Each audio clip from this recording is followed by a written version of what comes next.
আসসালামু আলাইকুম। ICT sharing এর পক্ষ থেকে আবারও সবাইকে স্বাগতম। আজকে আমরা একটা নতুন জিনিস শিখতে যাচ্ছি, সেটা হচ্ছে সরকারি কর্মকর্তাদের জন্য বলা হয়েছে আইবাস প্লাসে নমিনির তথ্য এন্ট্রি করতে হবে আবার নতুন করে। সেই বিষয়টা আমরা একটু দেখতে যাচ্ছি। তো চলুন আমরা শুরু করি। তার আগে মেইন কাজে যাওয়ার আগে আমরা একটু বলে নিই যে আইবাস প্লাসে যদি নমিনির তথ্য আমরা এন্ট্রি দিতে চাই, আমাদেরকে 3টি ধাপ অনুসরণ করা লাগবে। প্রথম ধাপ হচ্ছে আমাদের নমিনির তথ্যটা এন্ট্রি দিতে হবে। আগে আইবাস প্লাসে এন্ট্রি দিতে হবে, জাস্ট লিখতে হবে, এখানে কিছু লিখতে হবে, লিখলাম এর প্রথম ধাপগুলো। দ্বিতীয় ধাপে হচ্ছে এন্ট্রিকৃত তথ্যটা হার্ড কপি বের করে সেটাকে আবার সিগনেচার করে স্ক্যান করতে হবে। দ্বিতীয় ধাপ, এন্ট্রি যেটা করলাম সেটা হার্ড কপি বের করে সিগনেচার করে আবার স্ক্যান করতে হবে, এই যে আমরা বলেছি স্ক্যান করতে হবে। তৃতীয় ধাপ হচ্ছে সেই স্ক্যান করা কপিটাকে আবার আপলোড করতে হবে আইবাস প্লাসে। এই হলো আমাদের 3টে ধাপ। তো আমরা চলুন শুরু করি।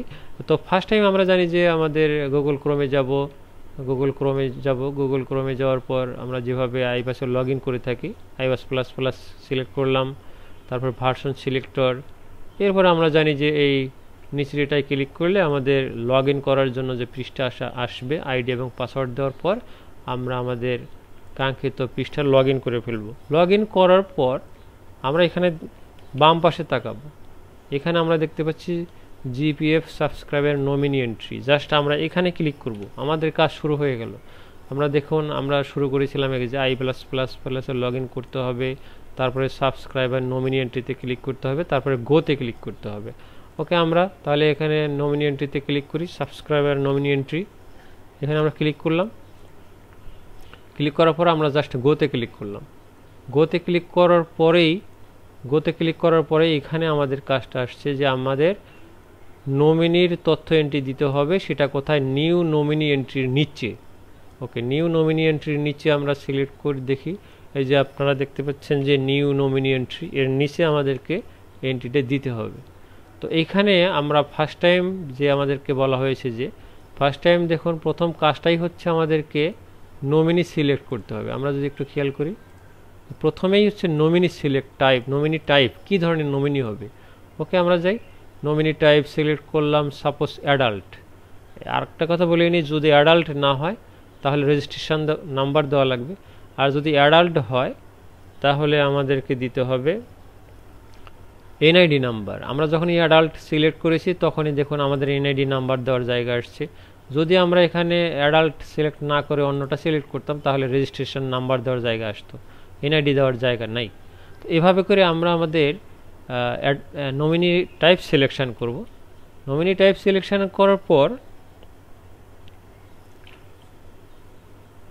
আমরা যদি এখানে অ্যাডাল্ট দিলাম, এখন এনআইডি নাম্বার দিব। আমরা এনআইডি নাম্বার দিলেই এখানে এনআইডি নাম্বার দিলে দেখুন বার্থ রেজিস্ট্রেশন আর দেওয়া যাবে না, ডেট অফ বার্থ দিতে হবে।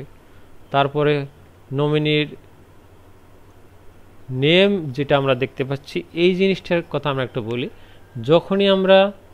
যখনই আমরা আমি যেহেতু আগেই তথ্যটা দিয়ে রেখেছি এই জন্য আর দিচ্ছি না, যখনই আমরা এই এনআইডি নাম্বার এবং তার জন্ম তারিখ এখানে দিয়ে দিব, জন্ম তারিখ দেওয়ার জন্য ক্লিক করে যেখানে আমরা প্রথমে বছর সিলেক্ট, তারপরে মাস সিলেক্ট, তারপরে এখানে ডেট সিলেক্ট, তখন সার্ভার থেকে অটোমেটিক্যালি নমিনির নামটা চলে আসবে। আর গার্ডিয়ান নেমের ক্ষেত্রে যেটা বলা হচ্ছে যে গার্ডিয়ান, তো যদি আমাদের নমিনি অ্যাডাল্ট না হতো তাহলে গার্ডিয়ানের নাম দেওয়া লাগতো। যেহেতু অ্যাডাল্ট আমরা সিলেক্ট করেছি তাহলে আমাদের গার্ডিয়ানের নেম প্রযোজ্য না। এরপরে রিলেশন হচ্ছে নমিনির সাথে আপনার সম্পর্ক কি, স্বামী স্ত্রী যদি হয় তাহলে আমাদের স্পাউস দিতে হবে, আমরা এটা সিলেক্ট করেছি। এরপরে ডানে দেখতে পাচ্ছি আমরা আমাদেরকে অ্যাড্রেস দিতে হবে, অ্যাড্রেস লিখতে হবে। অ্যাড্রেস লেখার পর এই পাশে আপনারা দেখতে পাচ্ছেন অ্যাড্রেস, তো আমরা ইংলিশে লিখব, অবশ্যই ইংলিশে। অ্যাড্রেস লেখার পর এইখানে যে শেয়ার কত পার্সেন্ট, আপনারা দেখেন শেয়ার কত পার্সেন্ট। আপনি চাইলে একাধিক নমিনি এন্ট্রি দিতে পারেন, কাউকে 50%, কাউকে 70%, কাউকে 100%। আর নমিনি যদি একজন হয় তাহলে 100% দিয়ে দিতে পারেন। এইভাবে করে আমরা যখন কাজটা করে ফেলবো, একটা লাইন এন্ট্রি দিয়ে ফেলবো, পুরো লাইনটা এন্ট্রি দিয়ে ফেলার পর আমরা অ্যাডে ক্লিক করব। এই যে আপনারা দেখতে পাচ্ছেন অ্যাডে ক্লিক করলে এই নিচে এই লাইনটা এইভাবে চলে আসবে, আপনি যা তথ্যগুলো দিয়েছিলেন সেই তথ্যগুলো এই লাইনে চলে আসবে। এরপরে আমাদেরকে জাস্ট এই সেভ বাটনে ক্লিক করা লাগবে। সেভ বাটনে ক্লিক করলে আমাদের নমিনির যে তথ্যটা এন্ট্রি, এই এন্ট্রিটা হয়ে গেল। যদি মনে করি যে কেউ কেউ এন্ট্রি দিয়েছেন একটু ভুল হয়েছে, নামে ভুল, অথবা নামে তো ভুল হওয়ার কথা নাই, অ্যাড্রেসে ভুল অথবা কিছু, সেক্ষেত্রে আবার এডিট করা যাবে। এখানে যদি আমি এডিটে ক্লিক করি, তাহলে এডিট করলে এই তথ্যটা আবার উপরে চলে যাবে। এই দেখতে পাচ্ছেন উপরে চলে গেল। এখন আমি ইচ্ছা করে এই অ্যাড্রেস ঠিক করতে পারি। এডিটে ক্লিক করলাম, এখন তো এডিট করা হয়ে গেল। সাপোজ আমরা আবার সেভ করে দিলাম, ব্যাস তথ্য সেভ হয়ে গেল। এখন আমাদের প্রথম ধাপ শেষ। নমিনি টাইপ সিলেক্ট করলাম, এনআইডি নাম্বার দিলাম, জন্ম তারিখ দিলাম, নমিনির সাথে সম্পর্ক দিলাম, হ্যাঁ, নমিনির অ্যাড্রেস দিলাম, কত ভাগ শেয়ার সেটা দিলাম। এরপরে অ্যাডে ক্লিক করে সেভে ক্লিক করলাম, বাস। অ্যাডে ক্লিক না করলে সেভের কাজটা হবে না। এরপরে হচ্ছে সেটার হার্ড কপি বের করে প্রিন্ট করে সেটাকে আমাদের সিগনেচার করে স্ক্যান করতে হবে। ওকে, আমরা সেটা হার্ড কপি কী করে বের করতে হয় দেখি। তো এর জন্য আমাদেরকে এই প্রিন্টে ক্লিক করা লাগবে। প্রিন্টে ক্লিক করি। প্রিন্টে ক্লিক করার পর এইখানে অটোমেটিক্যালি আমার প্রিন্ট করার জন্য সুবিধাটা আসবে। যদি আমার কম্পিউটারে প্রিন্টার লাগানো থাকে, অপশন যদি থাকে যে আমার প্রিন্টার লাগানো আছে, জাস্ট সরাসরি প্রিন্ট করে নিব আমরা। যদি সরাসরি প্রিন্টার না থাকে, তাহলে এই যে এখানে ডাউনলোড আছে, ডাউনলোড করে অন্য কোনো জায়গায় থেকে প্রিন্ট করে নিব আমরা। প্রিন্ট করার পরের যে সিস্টেমটা থাকবে সেটা দেখতে কেমন হবে আমরা একটু দেখে নিই।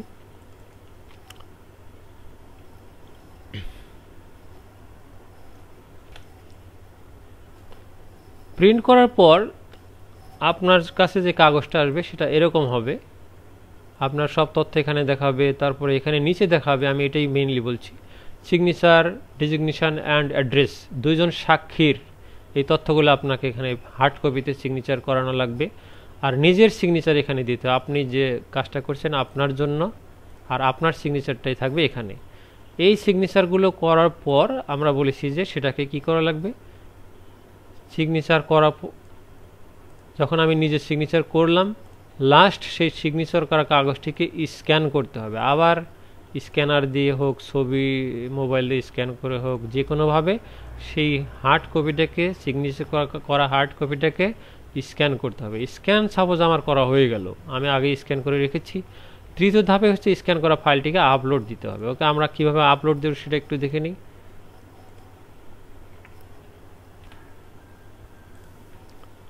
আপলোড দেওয়ার পর আপলোড দেওয়ার জন্য প্রথম কাজটাই হচ্ছে যে সিলেক্ট ফাইলে ক্লিক। এই সিলেক্ট ফাইলে ক্লিক করতে হবে।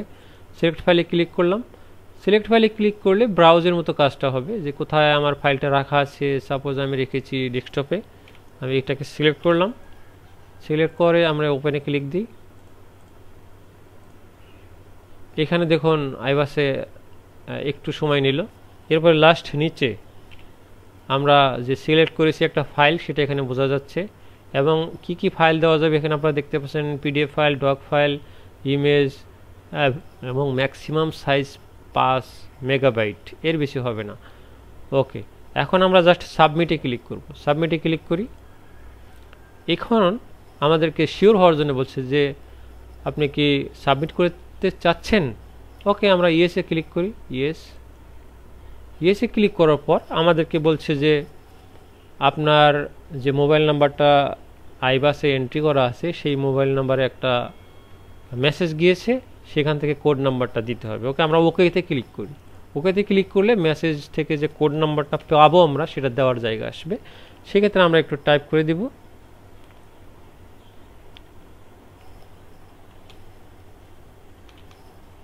আমি জাস্ট টাইপ করে দিলাম। লাস্ট যে কাজটা আমাদেরকে যে সাবমিটে ক্লিক করতে হবে, আমরা সাবমিটে ক্লিক করি।